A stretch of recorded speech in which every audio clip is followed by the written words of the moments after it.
সনাতনীদের মধ্যে বিভেদ তৈরি করতে চাইছেন তৃণমূল সুপ্রিমো এবং মুখ্যমন্ত্রী মমতা বন্দ্যোপাধ্যায়। এমনই অভিযোগ করলেন বিরোধী দলনেতা শুভেন্দু অধিকারী। সেই কারণেই কাঁথির মাটিতে দাঁড়িয়ে সনাতনীদের উদ্দেশ্যে সংঘবদ্ধ থাকার আহ্বান জানান বিরোধী দলনেতা।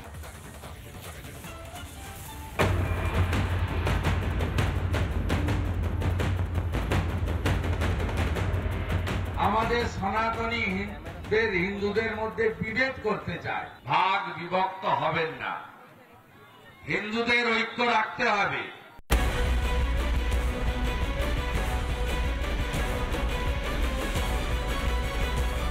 প্রতি বছর পিতৃপক্ষে পুজো উদ্বোধনে বেরিয়ে পড়েন মমতা বন্দ্যোপাধ্যায়।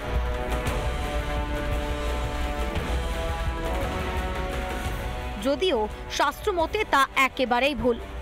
শাস্ত্র পঞ্জিকা রীতিনীতিকে ফ্রিকে তুলে বারবার একই কাজ মুখ্যমন্ত্রীর। কেন বারবার হিন্দু ভাবাবেগে আঘাত, হিন্দুদের বিভাজনের চেষ্টা করছেন মমতা বন্দ্যোপাধ্যায়? রিপাবলিক বাংলার প্রতিনিধির কাছে এমনই দাবি কাঁথির ভূমিপুত্র শুভেন্দু অধিকারীর। আর মমতা ব্যানার্জি ঘুরে বেড়াচ্ছে বাঙালি হিন্দু, গুজরাটি হিন্দু, বিহারি হিন্দু, উড়িয়া হিন্দু এসব করার জন্য। কখনো বলে না তুমি উর্দু স্পিকিং মুসলমান, তুমি বাংলা স্পিকিং মুসলমান। পার্স সার্কাসে যারা থাকে তারা উর্দু স্পিকিং মুসলমান, আর মুর্শিদাবাদে যে মুসলমান থাকে যে বাংলা কথা বলে, কখনো বলে না। পুজো হোক কিংবা ভোট, মমতার কি তাহলে একটাই খেলা, হিন্দুদের টুকরো করা আর মুসলিম ভোট ব্যাংক আঁকড়ে রাখা? চায় এবং মরিয়া প্রয়াস, কারণ ওনার তো অল্প একটু হিন্দু ভোট লাগবে, ও তো সলিড একদম দাঁড়িয়ে আছে 32-33% সলিড। ওই জন্য তো আপনি কালকে দেখলেন, আরে বৃষ্টি পড়লে ছাতা ধরার লোক আছে, উনি এখনো সবল, উনি নিজেই ছাতা ধরতে পারেন, তার জন্য হিজাব পরার দরকার নেই। দুর্গাপুজো বাঙালির শ্রেষ্ঠ উৎসব, হিন্দুদের বড় উৎসব।